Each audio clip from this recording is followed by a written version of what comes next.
তো good morning বন্ধুরা, কেমন আছো তোমরা সবাই? আশা করছি ভালো আছো, সুস্থ আছো। আমরাও এই চলে যাচ্ছে। তো আজকে হচ্ছে 30শে জানুয়ারি, ফ্রাইডে।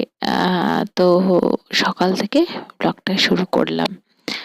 তো আবার কিছুটা দিন বাদেই আবার ভিডিও দিলাম, মানে বড় ব্লগ, মিনি ব্লগ তো দিচ্ছি আর ছোটখাটো করে। তো আজকে হচ্ছে মেয়ের স্কুল না, অনলাইন ক্লাস হবে। তো সকালবেলা ঘুম থেকে উঠে যাবতীয় কাজ আমার মোটামুটি ঘরদোর মোছা এগুলো সব কমপ্লিট হয়ে গেছে। এখন চা বানাচ্ছি। লিকার চাটা আমি ঘরদোর মোছার আগেই করে নিয়েছিলাম। তারপরে সমস্ত ঘরদোর মুছলাম।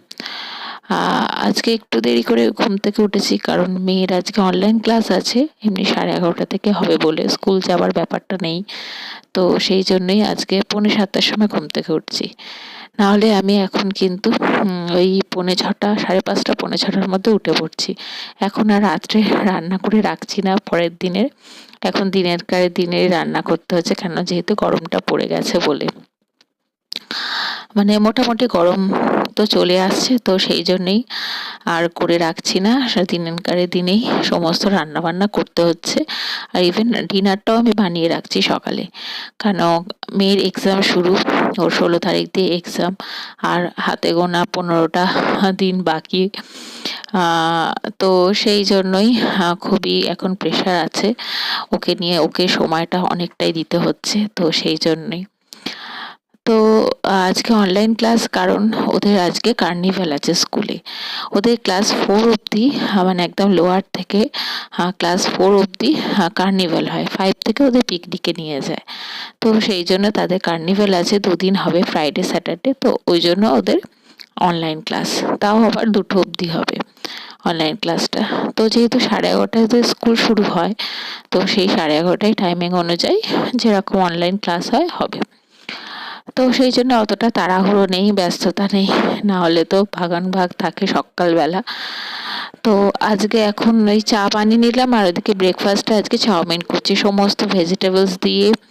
আজকে বাঁধাকপিটাও দিয়েছি, দিয়ে আর ডিম দিয়ে আজকে চাউমিন করছি। আর লাঞ্চে আর ডিনারে করব তড়কা। তো সেই জন্য এই প্রেসার কুকারটা বসানো আছে। তড়কাতে আজকে আর ডিম দেবো না। আর লাঞ্চে করবো আজকে মসুর ডাল, টমেটো দিয়ে, রসুন ফোড়ন দিয়ে, কাঁচা লঙ্কা ফোড়ন দিয়ে, 5 ফোড়ন দিয়ে। আর হচ্ছে আমোদি মাছ ভাজবো, পুঁটি মাছ করবো, তেঁতো চচ্চড়ি করবো, সমস্ত সবজি দিয়ে, পুঁটি মাছ দিয়ে। আর হচ্ছে ফুলকপি আলু দিয়ে কাটা পোনা মাছের ঝোল। এই থাকবে আজকে লাঞ্চের মেনু। তো এদিকে ওই জন্য তড়কাটাও বসিয়ে দিচ্ছি। আমি ডালটা আগের দিন, মানে যে মুগ কড়াইটা ভিজিয়ে রেখেছিলাম, তাতে কি তাড়াতাড়ি সিদ্ধটা হয়ে যায়। তো একেবারে প্রেসারে অন্য সময় ডালটা আগে সিদ্ধ করে নিই। তো আজকে আমি আর ডাল সিদ্ধ করছি না, আগেই প্রেসারের মধ্যে তেল দিয়ে সমস্ত, মানে পেঁয়াজ, রসুন, আদা, টমেটো, কাঁচা লঙ্কা সব কিছু দিয়ে, মশলা দিয়ে ভালো করে ভেজে নেবো। আর আমি তড়কা মশলাটা দিই, খুব ভালো লাগে খেতে। তো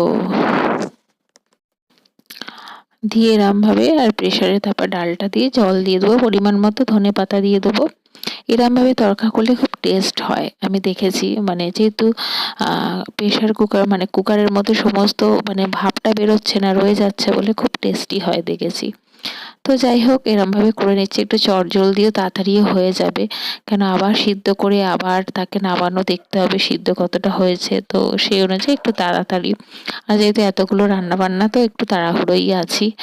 আর আজকে চাপ নেই, হাজবেন্ড তো আছে, ও মেয়ে ক্লাস হবে তো থাকবে। আর এখন মেয়ে বড় হয়ে গেছে, অনলাইন ক্লাসে ওরা এখন ধাতস্থ হয়ে গেছে। তো এই হচ্ছে। আর এইটা করে নিয়ে তারপরে আবার লাঞ্চটাও করব। এর সাথে সাথে আজকে 3টে ঘরে বেড কাভারও, মার বেড কাভার চেঞ্জ করে নিয়েছে। আর আগের দিন রাত্রিবেলা আমি 3তলার ওপরের ঘরে বেড কাভার সমস্ত আমি চেঞ্জ করে নিয়েছিলাম। আর হচ্ছে আমার ঘরের বেড কভারটাও চেঞ্জ করব। ওই ওরা ঘুম থেকে উঠলে, মানে হাজবেন্ড আর মেয়ে ঘুম থেকে উঠলে তারপরে চেঞ্জ করব। আর মেয়ে যেহেতু একেবারে স্নান টান করে ও একেবারে ক্লাসে বসবে, যেহেতু দেরিতে আছে। আর এই হচ্ছে, স্কুল বাস দেওয়ার থাকলে, ফুলকার থাকলে কি বলুন তো, এগুলোতে অনেকটা তাড়াতাড়ি স্কুলে যেতে হয়। যেহেতু ওদের টাইমিং ব্যাপার থাকে, সমস্ত বাচ্চাদের তোলার ব্যাপার থাকে, মানে পিক আপের ব্যাপার থাকে। তো সেই জন্যই অনেকটা তাড়াতাড়ি। আমার মেয়ে তো 9:45টার মধ্যে বেরিয়ে যায়। আর যারা নিজেরা দিয়ে আসে তাদের জন্য একটুখানি দেরি করেই যেতে হয়, যেহেতু 11:30 থেকে স্কুল শুরু হচ্ছে। আসতেও ফিরতেও অনেকটা দেরি হয়ে যাচ্ছে, আমাদের বাসটা অনেকটা লেট করছে এখন ইদানিং এই রাস্তার আর একটু মানে খোঁড়াখুড়ি চারদিকে এসবের জন্য। তো এই হচ্ছে, এই টাইমিংটা অনেকটাই চলে যায়। তো যাই হোক, এক্সাম কদিন বলেছি ওর পাপাকে যে তুমি নিয়ে চলে আসবে ওকে, তাহলে টাইমটা অনেকটা সেফ হয়, কেন দুটোর মধ্যে ছুটি হয়ে যাবে। আর বেঙ্গলি আর ম্যাথসের ক্ষেত্রে 3টের সময় ছুটি হবে, ওটা একটু টাইমটা বেশি থাকে। তো যাই হোক, এখন এই রান্না বান্নার পর্ব চলছে। আমাদের হাউস ওয়াইফের তো থাকেই রান্নার তো মানে কাজের শেষ থাকে না। ছোটবেলায় না আমার মেয়ে না ঘুম থেকে উঠেই আগে চলে যেত, টুকটুক করে রান্নাঘরে চলে আসতো, জানে ওর মা রান্নাঘরেই আছে। সবসময় ও যখন ঘুমোতে যেত দেখতো আমি রান্নাঘরে আছি, আর যখন ঘুম থেকে উঠতো দেখতো চলে আসতো রান্নাঘরেই। তো এই দিনগুলো মনে পড়ে। একদিন চোখে চোখ রাখতে এসে আমার কাছে চলে এসে, আমি বলছি তুই জানলি কি করে? ও বলছে মা, আমাকে এসে বলছে মা তোমাকে তো ঘুমোতে গিয়ে দেখলাম যে তুমি রান্নাঘরেই আছো, রান্না করছো। আর এইতেও তাই। তো এই দিনগুলো এক সময় মনে পড়ে। এখন বাচ্চা বড় হয়ে গেলে আস্তে আস্তে অন্যরকম হয়ে যায়। তো আমার মেয়ে বলেছিল মা তুমি এখনো রান্নাঘরে আছো, সারারাত তুমি রান্না করেছো, এরকম একটা ব্যাপার। তো যাই হোক, চাও হয়ে গেছে। আর একটা খুব খারাপও খবর মানে হয়েছে। আমাদের এক ভাড়াটে আছে, তা সেই মানে বয়স্ক, উনি মানে স্বামী স্ত্রী দুজনেই থাকতেন। তো হঠাৎ করেই মানে যে ওই জেঠু মানে মারা যান। জেঠু বলেই সম্বোধন করি, কেন অনেক বয়স্ক, মানে বাবা বয়সী, হয়তো আমার শ্বশুরমশাইয়ের থেকে কিছুটা ছোট হবে, জানি না, আমি তো কোনোদিনও ডাকিনি ওনাকে, তো সেই হিসাবে আমি বলছি। তো উনি হঠাৎই ওনার স্ট্রোক হয়ে যায়, মানে শরীরটা খারাপ লাগছিল, ডাক্তারখানায় দেখাতে যাচ্ছিল হসপিটালে, তো রাস্তার মধ্যে হঠাৎই স্ট্রোক হয়ে যায়। খুবই খারাপ, মানে এত ভালো মানুষ, কি বলবো, উনি এত মানে কোনো তুলনাই হয় না, খুব মানে ভালো ছিলেন। তো হট করেই মারা যান আমাদের ভাড়াটে। তো যাই হোক, কাকিমা খুব কাঁদছেন, মানে খুব একটা হয় সঙ্গী চলে গেল হুট করে, মানে সত্যি খবরটা এতটাই খারাপ। মানে চোখের সামনে যে মানুষকে দেখলাম হসপিটালে যাচ্ছে, আর হুট করে যে অ্যাম্বুলেন্স এসে দিয়ে যাবে, সেটা ভাবতে পারিনি। মানে একটা খারাপই, মানে একটা মানে কি বলবো, মানে অন্যরকমই। এখন মানুষের সত্যি বলা যায় না কে কখন কখন কার কি হয় না, তাই বোঝা যায় না। তো যাই হোক, এই দেখুন রান্নার সরঞ্জাম সমস্ত কিছু দেখিয়ে দিলাম। মাছ, এদিকে আজকে 3 রকমের মাছ হচ্ছে, তাই হচ্ছে। এখন এই টুকিটাকি সমস্ত কাজ মোটামুটি সকালবেলা যা থাকে, তো ভাগান ভাগটা নেই। এই মেয়ে সবে ঘুম থেকে উঠেছে, এখন ওই 9:45 মতো বাজে, দেরি করেই তুলেছি ওকে। ব্রাশ করছে, ও বিছনাতে বসেই ব্রাশটা নিয়ে নিয়ে এসে তারপর সোফায় বসবে। তো যাই হোক, ব্রাশ করে নিচ্ছে, ওকে বলি তুই স্নানটা করে নিবি। আর এই আমি কাজ করতে করতে বাসনগুলো আছে, কিছু কিছু বাসন মেজেও নেবো, আমি তো এটা করেই থাকি। আর বিবাহবার্ষিকীতে তো সেরকম কিছু সেলিব্রেশন করা হয়নি। হাজবেন্ডেরও শরীরটা একটু ভালো ছিল না, মারও শরীরটা ভালো ছিল না, সেই জন্য খাওয়া দাওয়াও ঠিক মতো আমাদের হয়নি।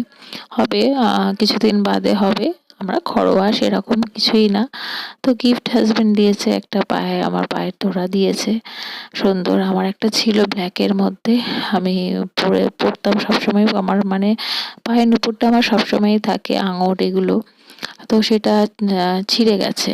তো স্যাকরার দোকানে নিয়ে গেছিলাম, সেটা বললো আর সারানো ঠিক যাবে না, এটা এমনভাবে ছিঁড়েছে। তো আর একটা ওই জন্য নেওয়া হলো, সেটা আমি এই ভিডিওর এন্ডে দেখাবো। আর এই দেখুন রান্না হয়ে গেছে, চচ্চড়ি ডাল হয়ে গেছে, এদিকে আমোদি মাছ ভাজা। ডাল 2 জায়গায় রাখতে হয়েছে, যেহেতু ছোট ছোট বলে রেখেছি। আর ওদিকে যে মাছের ঝোল, ফুলকপি আলু দিয়ে তরকা। এই হচ্ছে যে লাঞ্চের মেনু। এবার রান্নাঘর সমস্ত পরিষ্কার করব। আজকে একটু রান্নাঘরটা যেরকম উইকে আমি ডিপ ক্লিন করি সেরকমই করব, যেহেতু সময় আছে। আর আজকে আমি মাথায় কালারও লাগিয়েছি, তো সেই জন্য আমার ফেস আর দেখালাম না। আর এই যে মেয়ে ওর কোচিংয়ের হোমওয়ার্কগুলো করছে ইংলিশ ম্যামের।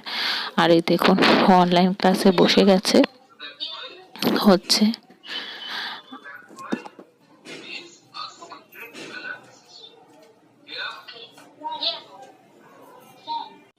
সত্যি করোনা আসার থেকে আমরা জানলাম অনলাইন জিনিসটা কি। মানে এখন কিছু অসুবিধা হলেই স্কুল সমস্ত অনলাইন হয়ে যায়, কোনো ব্যাপার হয় না, তাই না? এই মানে হচ্ছে একটা সমাজ। তো যাই হোক, এই দেখুন, এই ছোট্টখাট্ট মুহূর্তগুলো আপনার সাথে শেয়ার করলাম। এইটা দিয়েছে, আরও ভালো জিনিস আসছে, সেটা মার্চ মাসে আমি দেবো। এখানে একটা অফারের ব্যাপার আছে, তো যেহেতু হোলিতে অফার থাকে, তো সেটা হাজবেন্ড মার্চ মাসে, আমি বলেছি মার্চ মাসেই তুমি দেবে, তো সেটা দেবে। এই আছে, টুকিটাকি সবই শেয়ার করব। তাহলে আজ ভিডিওটা ভালো লাগলে বন্ধুরা অবশ্যই লাইক শেয়ার কমেন্ট করে জানাবেন কেমন লাগছে। সাবস্ক্রাইব করতে ভুলবেন না ভালো লাগলে। আপনারা ভালো থাকবেন, সুস্থ থাকবেন, আর সবাইকে ভালো রাখার চেষ্টা